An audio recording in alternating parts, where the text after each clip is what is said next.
You're sitting in your car on Nordhoff Street in Los Angeles. The 405 freeway is behind you. A helicopter is above you. There are at least 5 CHP officers boxed in around you, weapons in their hands. The whole pursuit has been going for an hour.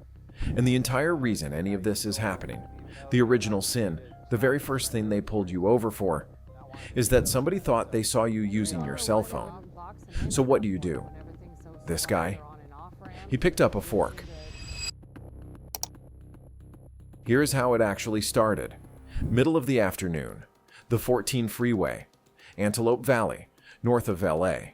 CHP spots a silver Toyota Corolla driving south. They light him up. Their reason, and you are going to want to remember this for the rest of the video, was an alleged cell phone violation. A cell phone violation in California is what? A $160 ticket. You pull over, you sign the slip, you complain about it to your friends later, and you go home. This guy did not do that.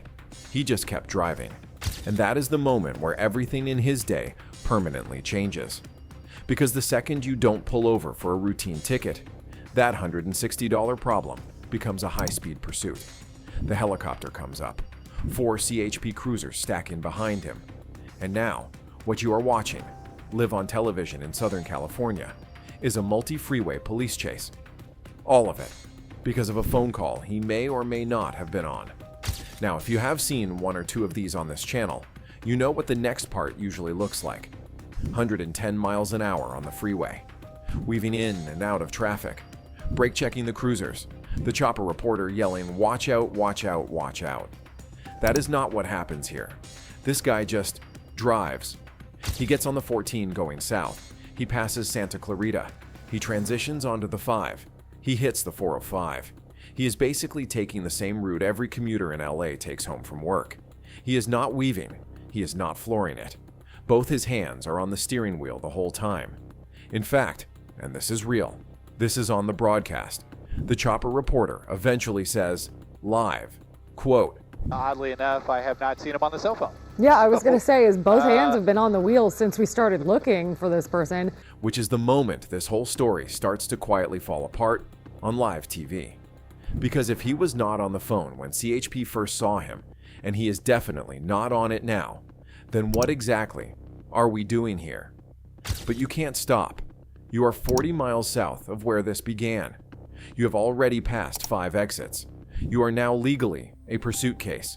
So you just keep driving. Nordhoff Street exit, San Fernando Valley. He pulls off the 405.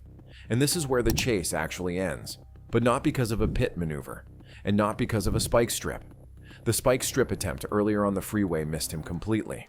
What ends it is a guy in a white pickup truck. Just a regular guy, probably on his way home from work. He's sitting at the front of the off-ramp traffic when the entire pursuit comes rolling up behind him. He sees it in his rear view, and instead of pulling over and letting the Toyota through, he just stays where he is. He blocks him. The chopper reporter actually calls it live. You can hear her. Quote, If that truck would stop, CHP might be able to box this guy in. and then the truck stops. CHP closes in around him. Cruisers in front, cruisers behind, cruisers on the sides. The Toyota has nowhere to go. Officers step out with their weapons drawn. The chopper audio goes quiet. This is supposed to be the dramatic part. So the standoff starts. Now in your head, a standoff is a thing where the suspect is screaming, or crying, or on the phone with somebody, or staring straight ahead with that 1,000-yard stare wondering how on earth he ended up here. This guy is doing none of that.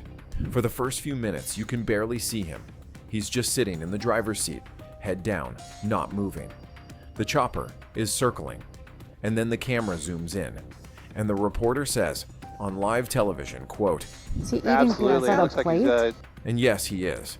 At some point during this 1-hour pursuit across 3 freeways, this man has prepared himself a plate of food, and he is now eating it, with a fork, in the driver's seat of his car, while 5 CHP officers have weapons pointed at his vehicle from 20 feet away. The reporter, and this is my favorite sentence in the entire broadcast, the reporter actually says, quote, Yeah, he's got his lunch with him, so Oh, my goodness. may want to enjoy that before he surrenders. That is a real sentence that a real adult human said about a real situation that was actively happening in front of her. He keeps eating. He is not in a rush. At one point, he rolls the window down. The officers brace. This is the moment, surely. This is where it happens. And he just tosses his car keys out onto the asphalt, so they know he is not going to drive off. Then he goes back to his lunch. Eventually, he finishes. He opens the door, hands up, walks backwards toward the officers, exactly the way they tell him to. He does not resist. He does not argue. He does not try to run. He is cuffed on the side of the road on Nordhoff Street without a single further incident. And as he's being walked to the back of the cruiser, you kind of have to sit there and do the math on what just happened. He led police on a 60-mile 3 freeway 1-hour pursuit. He pulled in a helicopter, 4 cruisers, a spike strip team, and a random civilian in a pickup truck. He turned a $160 ticket into a court case. And of every single thing he did that entire afternoon, the one thing he committed to the hardest was finishing his lunch.